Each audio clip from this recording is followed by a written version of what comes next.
Today I'm going to be making Toll House crumb cake. Hopefully it ends up looking something like this. This is from the Nestle Toll House Semi-Sweet Morsels Best Loved Recipes. This is their cookbook. So what you're going to need, there's two sections to this recipe. There's a topping and then there's the cake. So for the topping, you need a 1/3 cup of packed brown sugar, 1 tablespoon of all-purpose flour, 2 tablespoons of butter softened, 1/2 cup of chopped nuts, and we are using pecans. And then you need 1/2 cup of, it says semi-sweet morsels. These are actually milk chocolate morsels because that's what we had, so that's what I'm using. For the cake itself, you need 1 3/4 cups of all-purpose flour, 1 teaspoon baking powder, 1 teaspoon baking soda, a 1/4 teaspoon salt, 3/4 cup of sugar, 1 stick of butter softened. So this is 2 halves, so that's 1 stick. You need 1 teaspoon of vanilla extract, 3 large eggs, 1 cup of sour cream, and then you need 1.5 cups of more, it says semi-sweet morsels. I'm using, there's like a cup of milk chocolate here, and then there's like a 1/2 cup of dark chocolate, just because that's what I had, and I feel like just use what you have. So I did not use the semi-sweet. Okay, so the first thing you want to do, you want to preheat your oven to 350 degrees, and then it says grease a 9 by 13 inch baking pan. I'm using parchment paper. So if you don't have parchment paper, then grease your 13 by 9 inch baking pan. So the first thing we want to do is, in a little bowl, you want to combine your brown sugar and your flour and butter in a small bowl. And it says with a pastry blender or 2 knives. I'm just going to use a fork. And then once we get this crumbly, I might use my fingers a little bit. I've used my fingers for stuff like that. Yeah, I'm going to use my fingers. Then once we get it crumbly, we're going to stir in the nuts, the pecans, and our 1/2 cup of morsels that we showed you for the topping. Yeah, make sure your butter's not melted either, because if it's melted, this doesn't work as well.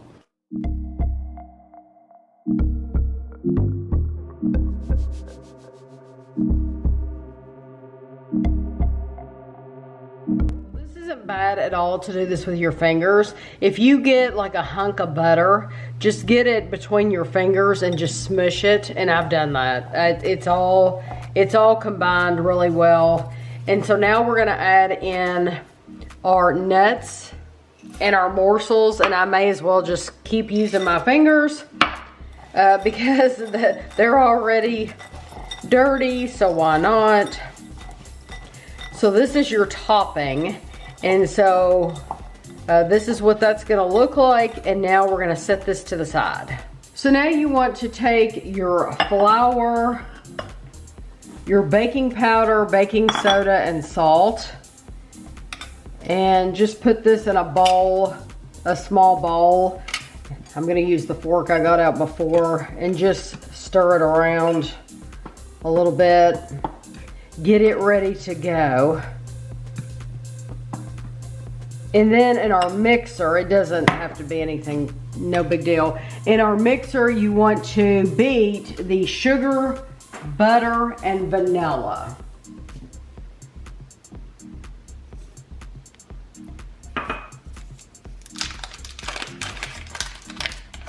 And so you just want to beat these together until it's creamy. And this butter, it's probably been sitting out for about an hour. So it's nice and soft. And our vanilla.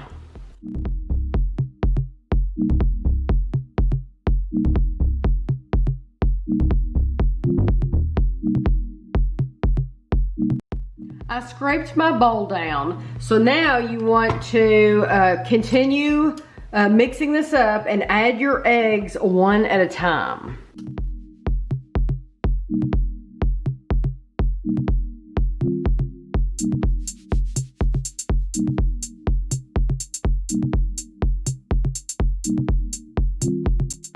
now we're gonna gradually add in our flour and sour cream. We're gonna add a little flour and then a little sour cream, and we're gonna keep doing that until all of these are gone.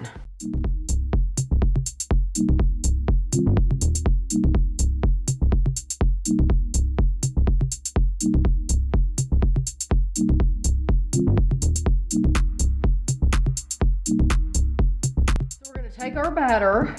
We are going to fold in our chips. That is our 1.5 cups.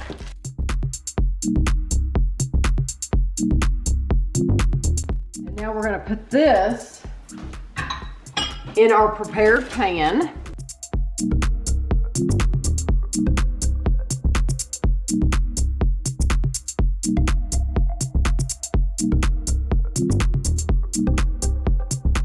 We want to take our crumble and we want to spread it on top.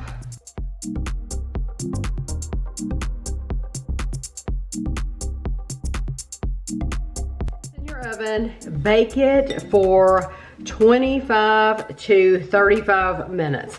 I'm going to put mine right in the middle. I'm going to go for 30 minutes and then we'll be back. This is how the cake looks right when it comes out. I did leave it in for 32 minutes. So I checked on it at 30 minutes and I just kind of jiggled the pan and it kind of moved a little bit in the center. So I thought, well, I'm gonna just leave it an additional 2 minutes. So I did, and it looks good to me. So it says to just let it cool on a wire rack. So that's what we're gonna do.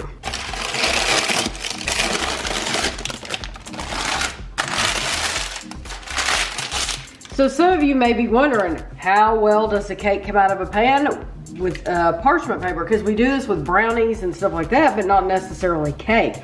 Well, our pan is completely clean. It worked well for this cake. And it worked well for this one. That's all we can say is it worked well for this one. So you are supposed to get 12 servings.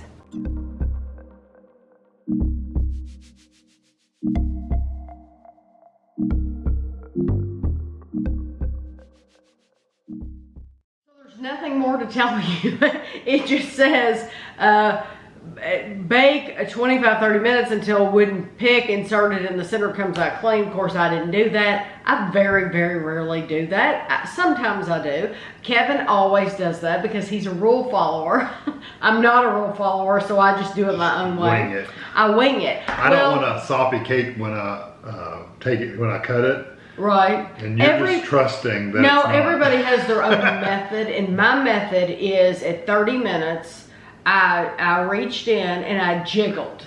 And when I jiggled, the center was just a little bit, it moved a little bit, so I knew I had 2 more minutes. I added 2 more minutes and I figured, that's enough. And then it was done. So, yeah, I very rarely use the toothpick method, but it works. I mean, you should.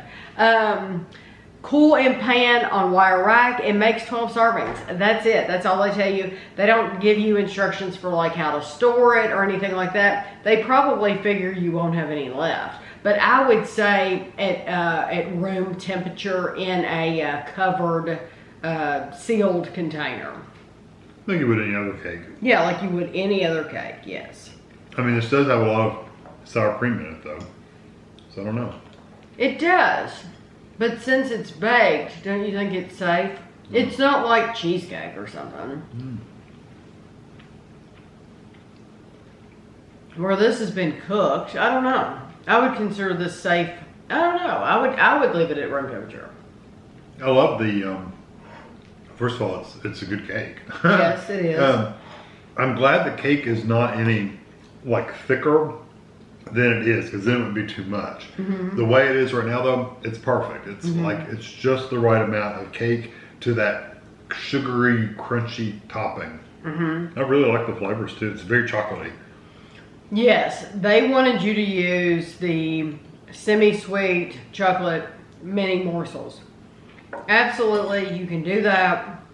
I'm glad that I used, like I said, I had more milk chocolate than dark, but I'm glad that's what we had. So it's mostly milk chocolate. It's mainly milk chocolate, and Kevin and I like a sweet dessert, and so for me, I like this What do you think about those pecans? Oh, I like the whole topping. Everything on the top is perfect. Now I was thinking, you know what? If you really wanted to, you could even sprinkle a little coconut in there too.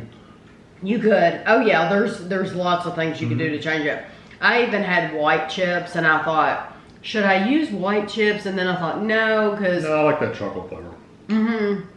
Well, I figured that most people wouldn't put white chips, and when you look at the picture, you're expecting to see the milk chocolate or dark chocolate. So, very easy recipe.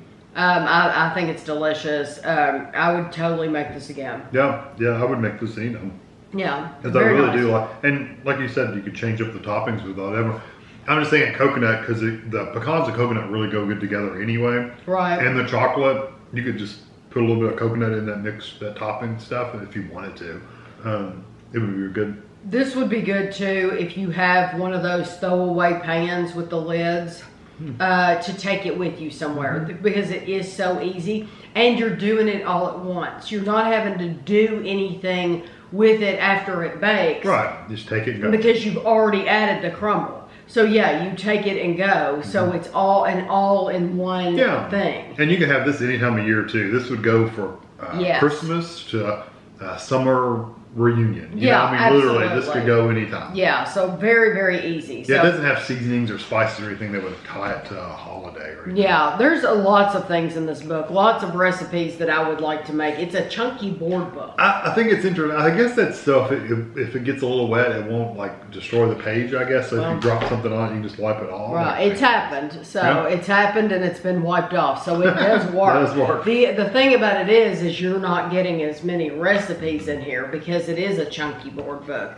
But I like it. It works for me. Yeah. So I hope you enjoyed the video and thanks for watching.